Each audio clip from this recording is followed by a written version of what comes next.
ધારાસભ્ય જયરાજસિંહ જાડેજા અને તેના પુત્ર ગણેશ ફરી એક વખત ચર્ચામાં છે અને આ વખતે ચર્ચાનું કારણ છે ભેદી સંજોગોમાં ગુમ થયેલો એક યુવક અને તેનું મૃત્યુ।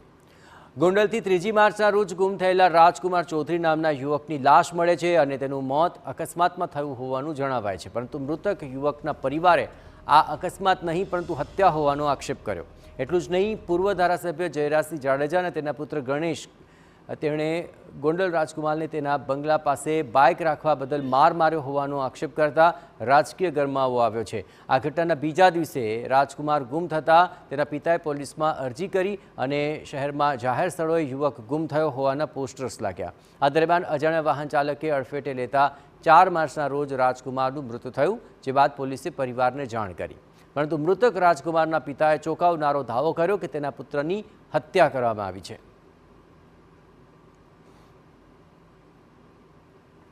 उसका एक्सीडेंट बिल्कुल नहीं है सर। मैं कह रहा हूँ बच्चे को वहाँ टोल नाके से उठा के मारा गया है, क्योंकि उसके बाद के कोई फुटेज मेरे को मिल नहीं रहे। इन्होंने वहाँ बच्चे को मारा और इन्होंने क्या किया कि दूसरा कपड़ा पहना दिया, और अभी बाद का उसका फोटो 9 दिन 8 दिन का फोटो दिखा रहे, तो मैंने दूसरे दिन का फोटो मेरे को पहले बताया, ये सोच के कह दिया कि मेरा ही बच्चा है। मेरा बच्चा नहीं है, मतलब वो फोटो पहले फुटेज देखे, फिर मैंने लाश देखी तो बेटा मेरा ही है, लेकिन मतलब उसकी हत्या हुई है, उसको मार के वहाँ डाला गया है। बस मेरी ये जांच होनी चाहिए भाई और बहनों।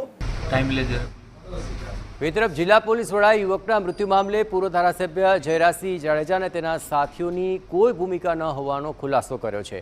પોલીસના કહેવા મુજબ મૃતક પુત્ર અને પિતા બંને વચ્ચે ઝઘડો ચાલતો હતો, જે બાદ રાજકુમાર જયરાજસિંહના ઘરમાં બળજબરીથી ઘૂસી ગયો હતો। આથી સામાન્ય બોલાચાલી થઈ હતી। રાજકુમાર અગાઉ પણ અનેક વખત ઘરેથી નીકળ્યું હોવાનું સામે આવ્યું છે।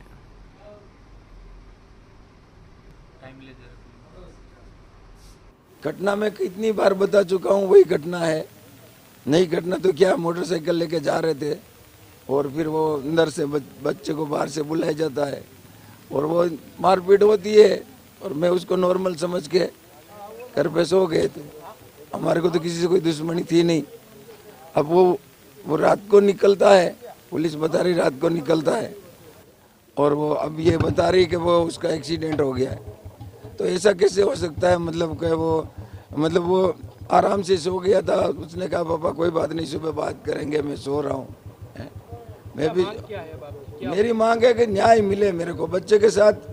वो जो भी हुआ है उसकी सही जांच हो और दोषियों को मतलब उसमें सजा मिले। ભીતર પોલીસ તપાસમાં રાજકુમાર ગોંડલથી એકલો જ નીકળ્યો હોવાનું સામે આવ્યું। પોલીસે રાજકુમારની અલગ અલગ સ્થળે હાજરીની સીસીટીવી જાહેર કર્યા। જે સ્થળે અકસ્માત થયો ત્યાં નજીક આવેલા રામધામ આશ્રમમાં રાજકુમાર પ્રવેશતો હોવાનું જોવા મળે છે। ઘટના બની ત્યારે રાજકુમાર સાથે અન્ય કોઈ ન હોવાનો પોલીસે દાવો કર્યો। બે તરફ મૃતકના પિતાએ ફોરેન્સિક પોસ્ટમોર્ટમની માંગ કરી ન્યાયની ગુહાર લગાવી છે। તપાસ દરમિયાન થોડું વિગતે જાણવા મળેલ છે કે જે યુવક છે એ તરગડિયા બ્રિજ પાસે જ આવેલ એક રામધામ આશ્રમ છે। એ આશ્રમમાં તારીખ 3 તારીખે જે સાંજના 6 વાગે જેવો એ આશ્રમમાં આવે છે અને 4 તારીખે મતલબ મોડી રાત્રે સવારે 2 વાગ્યાની આસપાસ પરસામાં એ આશ્રમમાંથી બહાર નીકળેલાનું જણાય છે। અને એ બહાર નીકળ્યા પછી તો બાજુમાં થોડાક ડિસ્ટન્સમાં કંઈ અકસ્માતથી ઇજાગ્રસ્ત થયો એવું હાલ જાણવા મળેલ છે।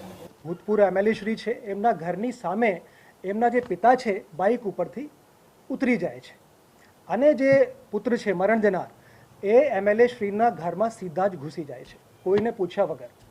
ત્યાં જે સિક્યોરિટી ગાર્ડ છે એમને વાત કરે છે, એમને બેસાડે છે અને ત્યાં વાત થાય છે। એમના પિતાશ્રી છે એ પણ ત્યાં આવી જાય છે। બધી અમારી પાસે ફૂટેજ છે, એ આપની સાથે શેર કરીશું।